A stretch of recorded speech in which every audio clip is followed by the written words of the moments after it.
परमेश्वर के पुत्र यीशु मसीह के सुसमाचार का आरंभ। मरकुस 1:1। जैसे यशायाह भविष्यद्वक्ता की पुस्तक में लिखा है कि देख, मैं अपने दूत को तेरे आगे भेजता हूँ जो तेरे लिए मार्ग सुधारेगा। मरकुस 1:2। जंगल में एक पुकारने वाले का शब्द सुनाई दे रहा है कि प्रभु का मार्ग तैयार करो और उसकी सड़कें सीधी करो। मरकुस 1:3। यूहन्ना आया जो जंगल में बपतिस्मा देता और पापों की क्षमा के लिए मन फिराव के बपतिस्मा का प्रचार करता था। मरकुस 1:4। और सारे यहूदिया देश के और यरूशलेम के सब रहने वाले निकलकर उसके पास गए और अपने पापों को मानकर यरदन नदी में उससे बपतिस्मा लिया। मरकुस 1:5। यूहन्ना ऊँट के रोम का वस्त्र पहने और अपनी कमर में चमड़े का पटुका बांधे रहता था और टिड्डियां और वन मधु खाया करता था।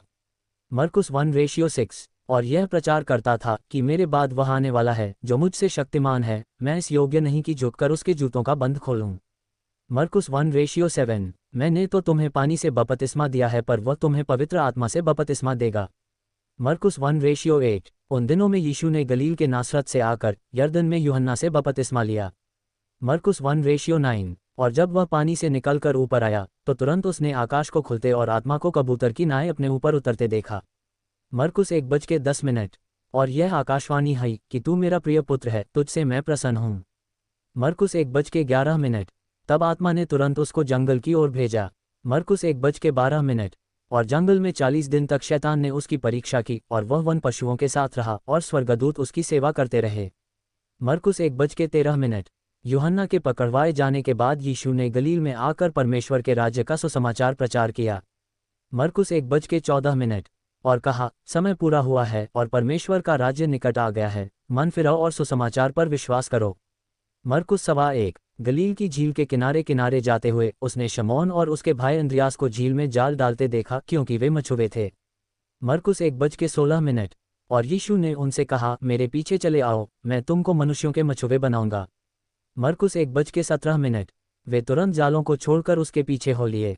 मरकुस 1:18। और कुछ आगे बढ़कर उसने जब्दी के पुत्र याकूब और उसके भाई यूहन्ना को नाव पर जालों को सुधारते देखा। मरकुस 1:19।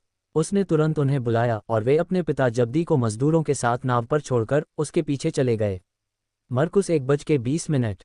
और वे कफरनहूम में आए और वह तुरंत सबत के दिन सभा के घर में जाकर उपदेश करने लगा।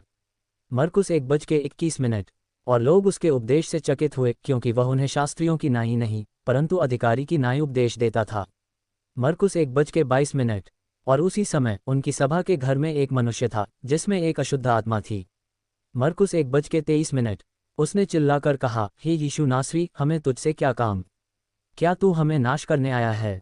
मैं तुझे जानता हूँ, तू कौन है, परमेश्वर का पवित्र जन। मरकुस 1:24। यीशु ने उसे डांटकर कहा, चुप रह और उसमें से निकल जा। मरकुस 1:25।